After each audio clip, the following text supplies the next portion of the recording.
Our next speaker got into the craze and still every day plays Wordle. Please welcome Irena. Okay, so my name is Irena. I'm a senior scientist who has wandered her way down from Chile, Canada, to talk to you guys today about targets. Now, when I say pipelining, some people may think this kind of pipelining, but actually the kind of pipelining that I want to talk about today looks more like this. So we have sort of some objects in those round represented by those circles, and then we have some methods or functions represented by triangles, and there are sort of arrows indicating how things are related. Now, there are many ways to define pipelining. I'm leaving a lot out here, but the way I want to think about it for the purpose of this talk is that pipelining is the process of writing down a recipe for outputs where all your dependencies are stated explicitly. So we'll get into more what that means in a bit. And you might ask yourself, isn't that just a script? And you know, in some sense, yes, scripts can be thought of as pipelines. But for me, pipelining is so much more than just a script. So in my work, I often get requests like this because as a scientist, most of the work I do is in modeling infectious diseases. I've had a busy few years, unfortunately, but things are better now, thankfully. And sometimes my boss will come up to me and say, hey, you know, there's this disease, it's picking up. Can you forecast it for us for the next couple of weeks, or can you set up a model? And this is definitely the kind of request that I might tackle with a pipeline. But there are other ones, that you might be more, maybe you may relate to more, which is, can you clean this data set for the team? Or can you make some plots for a presentation next week? Or can you make figures and tables for a paper if you're more on the academic side? Those are all actually examples of tasks that I've written pipelines for as well. So as a concrete example, let's start with a very simple script that might tackle that disease request. So we start with, loading our libraries. We might read and clean the data. I'm doing a tremendous amount of data cleaning, as you can see. And then I'm going to simulate, I have some method that makes a forecast from the data, very mysterious. I get out a simulation and then I plot that forecast. And honestly, this might be just fine for what you need to do. And the point of the talk is not to convince you to always use a pipeline, because that would be silly. The point is that I want to motivate you to maybe look at adding pipelines to your toolkit so that you can be more efficient in your work sometimes. So this is fine sometimes, but then maybe my boss will come back to me and say, awesome, can you add multiple forecast scenarios? And I'll be like, okay, so now I'm revisiting my very simple script and I have to make it more complicated. So an obvious way, I know this might turn some people off because for loops are a little taboo in the R community. I might have used lapply, fine. But just suspend your sort of disbelief that I'm doing this. I might just, set up a list of scenarios that are labeled, and there's something under the hood there that makes this help me make a forecast. And I'll loop over those scenario labels and pass that into my make forecast function. But this might be a little slow, especially if those simulations take a long time. There could be a bottleneck from lines 11 to 14. So I'm going to be really smart, and I'm going to have parallelization rescue me, right? I could just, a really simple way is to call the do parallel package, set up a parallel processes. And then for some reason, I'm using 4 workers, even though I only have 3 tasks. A little silly, but anyway. And I'm just going to kind of loop over those scenarios in parallel. Sure, all of this works, right? There are always going to be workarounds or other ways of tackling this problem. But what if I only want to run certain scenarios? Maybe for some reason I'm tweaking scenario C because I'm not really happy with how the outputs are looking. If I'm just running my script from top to bottom all the time, I'm being very inefficient. I'm rerunning scenarios A and B, which haven't changed, right?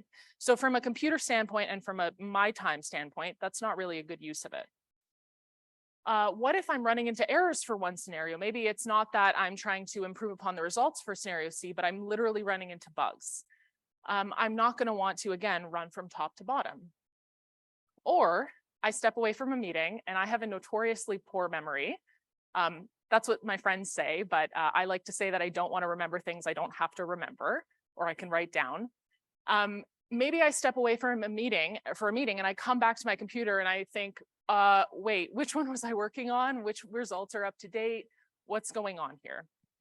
Of course, for point one, I could edit the script and isolate the scenario that is giving me trouble or I want to improve upon for point two as well. Or maybe I can go into my little Finder or Windows Explorer and look at when the date modified was on some output objects to figure out, what's up to date.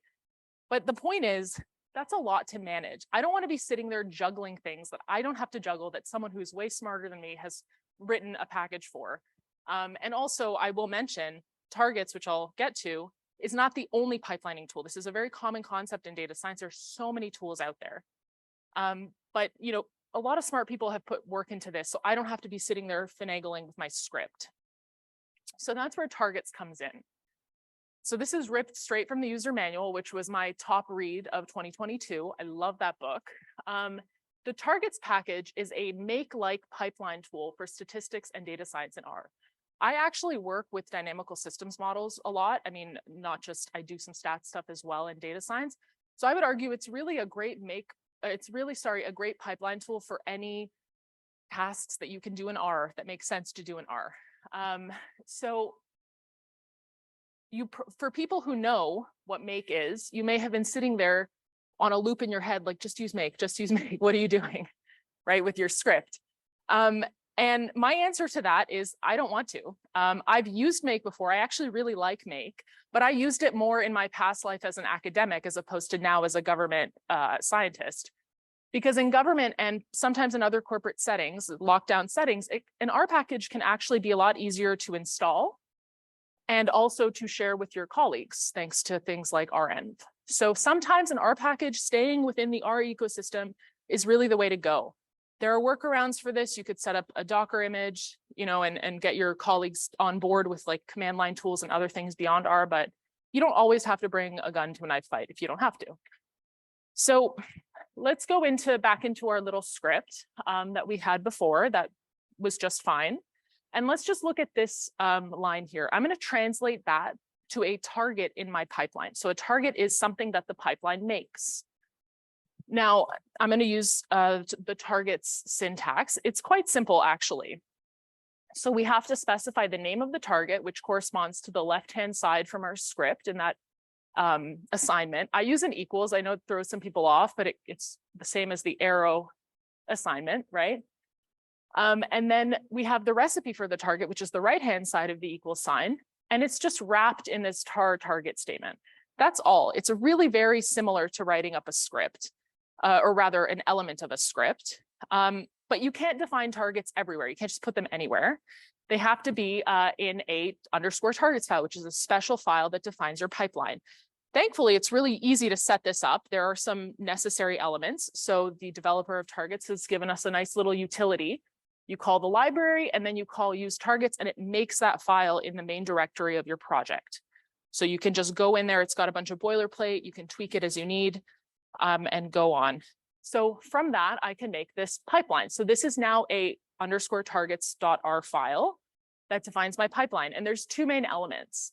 The first one is the setup. So there's, we call the library target, so everything else under will work. And then we source any files that define our functions, because targets is very function oriented. So generally the best practice is to write a function to do the thing that makes your target. But you can, of course, as you see later on, just have naked sort of code in there as well. And then we have to tell it what packages we need. And this is different from normally at the top of a script, we write library package. But what's happening with targets is it's actually calling a R subprocess in your session to run your pipeline away from your locally defined variables so that you don't accidentally have it so that your pipeline only runs when you have certain things in your local environment, right? It's kind of like putting things in a sanitary box before it runs. And it uses caller for that, if you're familiar with that package. So we have to pass sort of those arguments of like, hey, remember to call these packages before you run the pipeline.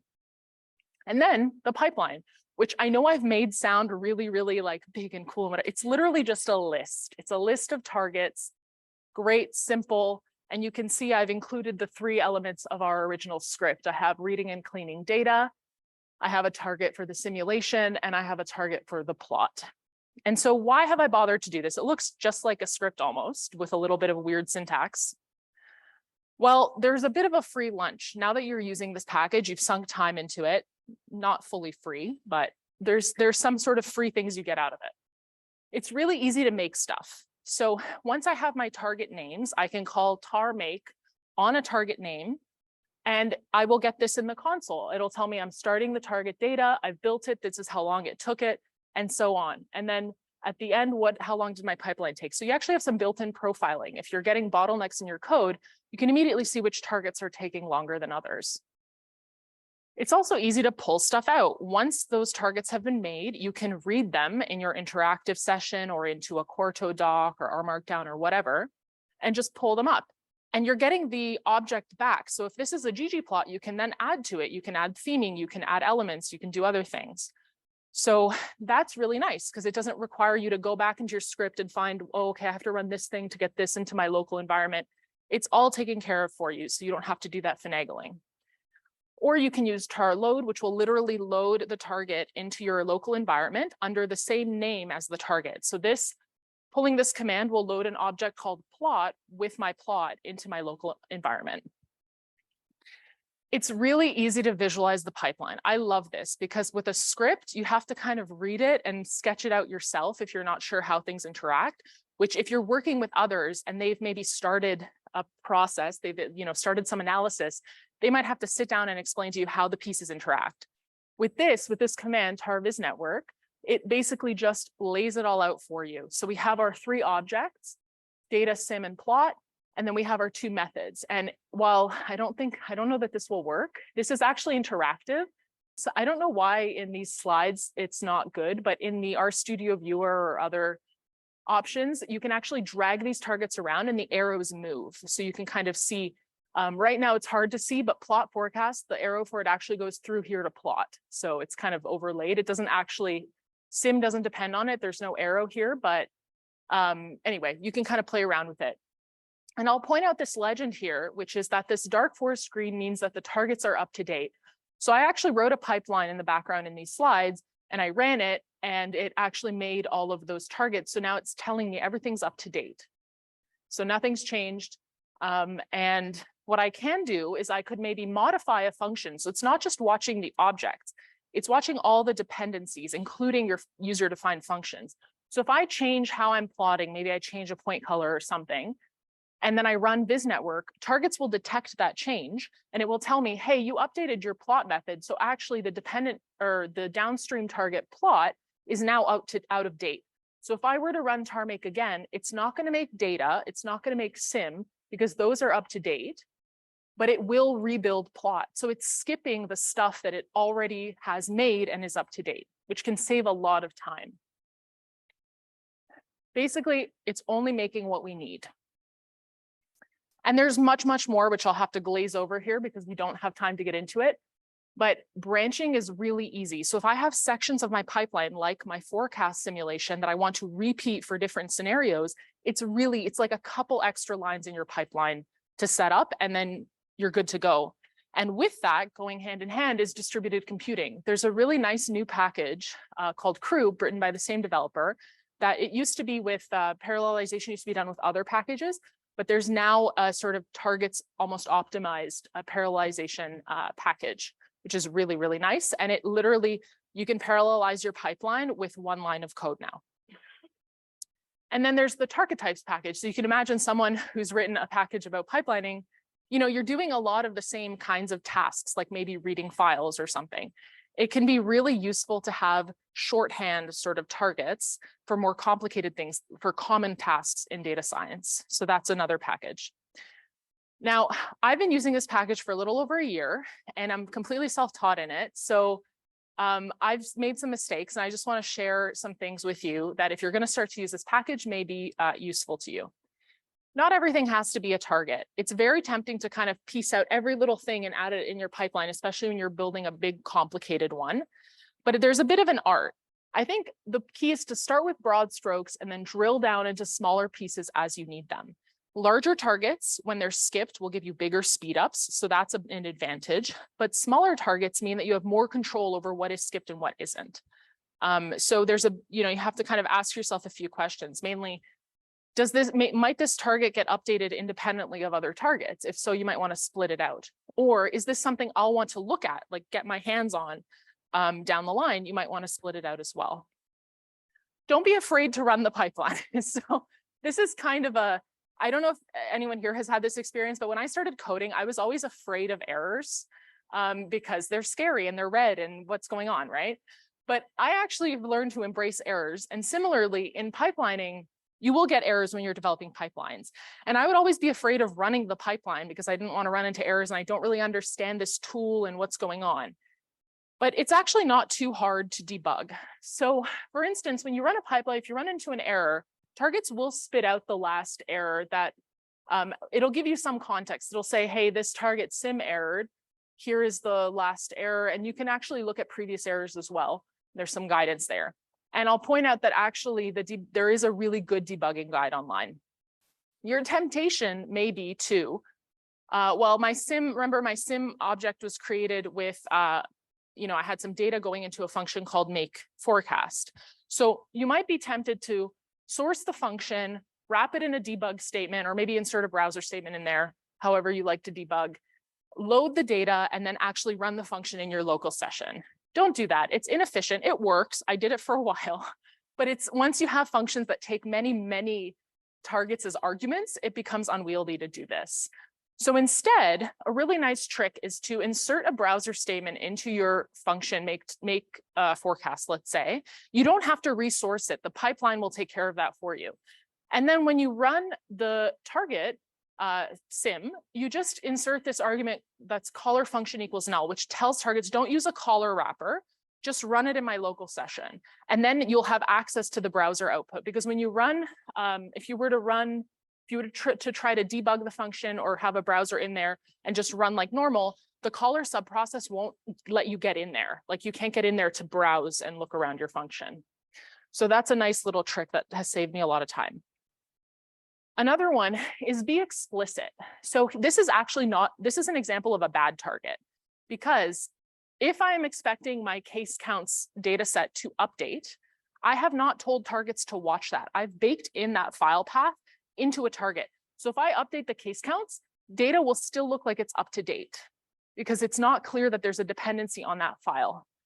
So instead, you have to first call in the data file as format equals file to tell it, hey, watch this, it's a file, so you have to watch it in a special way. And then that the data target depends on that. And then if you update the file, the updates will cascade, right? And finally, I'll just say that I used to be such a static brancher. I used to static branch everything. I'll explain what that means. So static branching, what happens is the targets get generated before the pipeline is run. So you have to know what those targets are going to be. For instance, if I want to run a simulation for Ontario and for Quebec, I can pass, I can tell the pipeline to set up with those two branches. And what's nice about that is you get clearly named targets like sim_on for Ontario, for example. So I know what things look like, but it's actually much more annoying to set up aggregation points. If I run simulations for 2 provinces, I might want to actually just do a bind rows on those tables so that I can plot them in the same ggplot. Dynamic branching, the targets get generated at runtime, which made me very uneasy because they have these cryptic names. So, I don't really know what that is. And I'm always trying to get my grubby little hands on those targets to see what they are when I'm developing. And the thing is, though, that because it's kind of concealed from me, there is some automatic sort of stuff that happens with aggregation that can be really, really helpful. It becomes a lot easier actually to branch and then reaggregate. So I know this might not be super clear because I'm not giving you an example, but if you get into this package, definitely don't discount dynamic branching. Now, my final thoughts. You don't always need a pipeline. So if you have a short one-off task, you're not necessarily going to return to it. Maybe it's just for homework or, I don't know, some small task at work. Just maybe write a script. It's fine. I still write scripts occasionally. I know it's hard for me to admit that up here. But if you have a multi-step process, maybe you'll have to run it again. You'll have to return to it. You'll have to pass it off to a colleague. A pipeline can do wonders for you because it's kind of self-documenting too. Even though you may not always want a pipeline, you can still set yourself up for success. So there are a couple of coding habits that I've adopted over the years, 2 of which I just want to highlight here. I almost always work so that my file structure is compatible with targets pipelines as well as R packages, because they use the same thing. Mainly that you define your functions in the R folder. In general, I almost always work as if I'm going to eventually write a package, because I just find it helps me really keep myself organized. You don't have to go that extreme. But one tip is to document your functions as if you're going to package them. And in R, that means using Roxygen, which has a very standardized format. I know how to read it. The function documentation is right above the function definition. It's all in one place. My colleagues know how to read it. And if I do want a package down the line, it's really easy to go and convert that into a package. So now I really hope everyone here is just itching to try to write a pipeline. So if you are new to pipelining, what I would suggest is read the targets manual. Like I said, one of my favorite reads of last year, if not the favorite. It's really well written. It's written by someone who obviously does a lot of data science and knows where the quirks are of their software, and it's wonderful. And what I would suggest is start with a working script, something maybe you've written for a quick task, and just try to convert that and see, you know, how that goes. And then maybe take something more complicated that might involve branching and try to convert that. If you're already a pipeline user, maybe you've used other tools like Make, et cetera, read the targets manual. It's really good. And it's going to kind of, I mean, a lot of that stuff, there's some really good motivation and prefacing for why you should consider pipelining.